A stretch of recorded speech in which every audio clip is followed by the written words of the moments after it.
जो जितना भी हम बोलते ना, अरे यार ये बहुत अहंकारी है।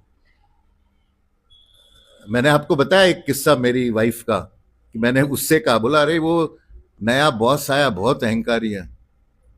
मुझे बोलते हैं देखो आप जब आए थे ना दुबई, 1988 में दुबई गया था और 96 की बात है, बोला 8 साल में आपका अहंकार इतना बढ़ गया आपको मालूम नहीं है, बहुत अहंकारी हो गए हो आप। जेब में माल आ गया, नाम हो गया, पोजीशन आ गई, आपका दिमाग बस में नहीं है। तो उसने मुझे जगाया। तो चूंकि मेरे में अहंकार था, मुझे उसमें अहंकार नजर आया। तो जब प्रेमी जन ही पाते, मतलब आप अपने अंदर जो है एक फोकस्ड माइंड, एक कॉन्सेंट्रेटेड माइंड प्रेम में होगा।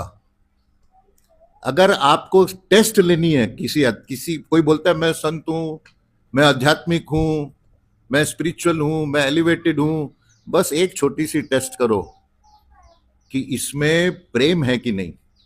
अगर प्रेम नहीं है तो बड़े से बड़ा ज्ञानी, महर्षि, महामंडलेश्वर, कुछ भी हो, 0/0।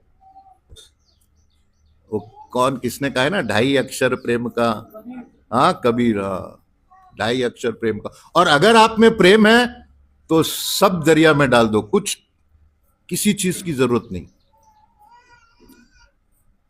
तो ये बड़ा जो है, मैंने आपको बताया विवेकानंद, मैंने 16 साल की उम्र में सारे 9 वॉल्यूम चाट डाले थे विवेकानंद के।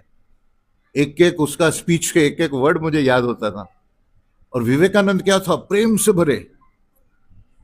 लोग समझते हैं विवेकानंद जैसी बुद्धि इस पूरे सेंचुरी में किसी की नहीं है।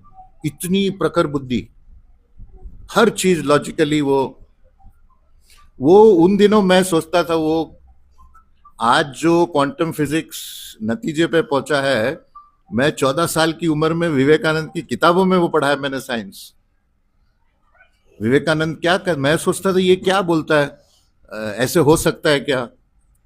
बोला जिस दिन वो केमिकल आ जाएगा कि जिससे सारे केमिकल्स बनते हैं, तो केमिस्ट्री की पढ़ाई खत्म। जिस दिन वो फोर्स समझ आ जाएगी जिससे सारे यूनिवर्सल फोर्सेस काम करते हैं, फिजिक्स की पढ़ाई खत्म। जिस दिन पता चल जाएगा कि जीव का छोटे से छोटा पदार्थ का है जहां से जीवन पैदा होता है, बायोलॉजी, बॉटनी, ये सब, जूलॉजी, सब की पढ़ाई खत्म। तो मैं सोचता था ये क्या बोलता है, सबका ओरिजिन एक। और फिर वो बोलता था अगर आप अपना हाथ ऐसे उठाते हो तो ये हाथ उठाने का इफेक्ट यूनिवर्स के करोड़ों मील दूर तक इसका इफेक्ट होता है।